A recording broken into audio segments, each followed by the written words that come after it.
This nation has gotten out of hand with crime, with the bad negative things that are going on. Why is it so preposterous that we would want our students to have the option to have some good principles instilled in them? If they don't hear it at home, let them read it in the classroom. It's no different than the Mayflower Compact, which is mentioned in the document as well. I don't understand why this is so preposterous and that litigation is being threatened. It doesn't scare us in the state of Louisiana. We say bring it on. Because if someone has a home in which they choose to believe something different, which is welcome in this country, it's literally why people fled to come here to found this country to begin with, then they should be allowed to. And it's not really an option if you're requiring it to be put up in the wall of the classroom. What do you say to the parents of students or even teachers who don't share your religious views? Don't look at it. Louisiana State Senator Lauren Ventrella is so un-American. She can't fathom a world where people that don't believe everything she believes aren't forced by people like her to do so. When asked how she'd feel if her children were being forced to practice someone else's religion, her brain short-circuited. What would you say if your child had to go to a classroom in which the 5 pillars of Islam were required to be on the wall? How would you feel? Again, this is not about the 5 pillars of Islam. This bill specifically states the 10 Commandments. It is a historical document. I'm presenting you with a hypothetical that would help you put yourself in the shoes of someone you may not understand and their point of view. How would you feel if you walked into a classroom and something you didn't believe in was required to be on the wall? You can answer that question. I appreciate you. I cannot sit here and gather and fathom what you could give me 1,000 hypotheticals. But again, this specific bill applies to this specific text. The Quran or Islam, that is a very broad statement. We're specifically talking about a limited text on, mind you, a piece of paper that's not much bigger than a legal sheet of paper. Some kids might even need a magnifying glass to read all of this. This is not so preposterous that we're somehow sanctioning and forcing religion down people's throat. I've heard the comments, and it's just ridiculous. Yeah, she knows how incredibly ridiculous this new law is, which is why she first said, bring it on, to the legal challenges that have already been triggered. Conservatives like this like to feign confidence when their radical views are called into question. But then she went on to claim that the text would be so small that kids would need a magnifying glass to read them. Well, why would you even want to display it if it's impossible to see? And also, she thinks that no one read that it requires, quote, all public K-12 classrooms and state-funded universities to display a poster-sized display of the 10 Commandments in large, easily readable font. So instead of being right, they're just planning on claiming that this is normal. This bill mandates the display of the 10 Commandments in every classroom in public, elementary, secondary, and post-education schools in the state of Louisiana.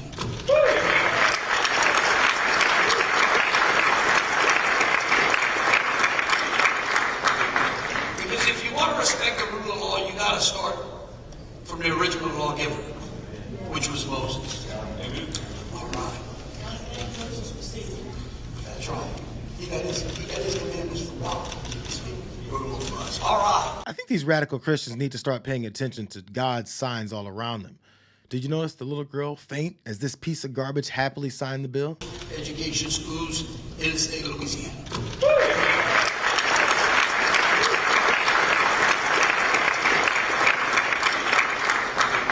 Because if you want to respect the rule of law, you got to start from the original lawgiver, which was Moses. All right. Yo, listen, God's trying to tell you something, but you're too busy using his name for your power trip. And for some reason, the state that ranks 49th in the country in education thinks that indoctrinating as many kids as possible with a story from the Bible will somehow make them figure out that 2 + 2 is 4. And if nothing else, this illustrates why it ranks so low. This is worth having this discussion, Leslie, because if what you're saying is by being 49th in some of those areas of educational performance for the students in Louisiana, if what you're saying is that they haven't tried many other things, that pretty much they've tried everything else and nothing has turned. So faith comes in, and it comes in last in this instance. But as Ben has pointed out, and as Emily did too, I mean, we've tried this in other school districts. We know we're in trouble. We know that we're going to need something more than X's and O's. And we know it more intimately now as parents than we knew it before the pandemic, because we see the teaching and what's coming out of some of these classrooms. So if you really want to move the needle academically, you may want to try every single option. And the governor ran on that. This is on, I didn't even know that. Yeah, he ran on and it. I'm certainly I know not it well. running for anything. And he made it very clear, I'm going to do things radically different in the state to get us from being at the bottom. Try and everything. This is one part of it. I had to watch that 3 times to try to find where posting the 10 Commandments in classrooms may have any kind of damn connection to educational standards, because that state senator off the top claimed that it was to instill some morals in your heathen children. The disrespect and stupidity is off the charts. These conservatives are hell-bent on this transition from paying attention to facts and reality to listening to the dumbest people in the room with a stuck-up attitude. Send them to a school affiliated with your church But they or your spend most synagogue of or their your time mosque. But it in is that part of public history. school. Maybe those people don't have It's the money history. to do I'm what going to they're bet you doing. $50 And if here on you're national preaching TV school that choice they're not right going to here, go up from 49th in this particular school district in the I state root of for people to Louisiana succeed, with, not to fail. with the 10 Commandments being posted. I root for people to But succeed. we already know you walked away from Christianity, so you Yes, don't I have that faith. Yes, I did. Okay. Well, I have a relationship with God. I just am not a Christian. But we're talking about Christianity. Right. And you made it clear on your own. Yep. Okay. Harris Faulkner can't help but to illustrate this superiority complex that these un-American people have. What she's saying is that if you've decided to leave the religion, you don't have the right to speak on the decision to install that religion's stories and texts in our public schools. Only the Christians can speak around here on that. Well, sadly, that argument will force any straight, white, Christian man to shut the hell up with their opinions on LGBTQ plus issues, women's issues, minority issues, Muslim issues, because they don't live that life. There is one guy that they worship that happens to violate all the things that they're hoping to force on everyone else, though. I wonder who that could be. I'm proud to be promoting the God Bless the USA Bible. It's my favorite book. I could stand in the middle of Fifth Avenue and shoot somebody. Donald Trump found guilty all 34 counts of falsifying business records. Donald Trump's hush money payments to adult film star Stormy Daniels. She'd had an affair with Trump. I am the chosen one. The Trump Organization frauded the state of New York. $354 million. I'm very greedy.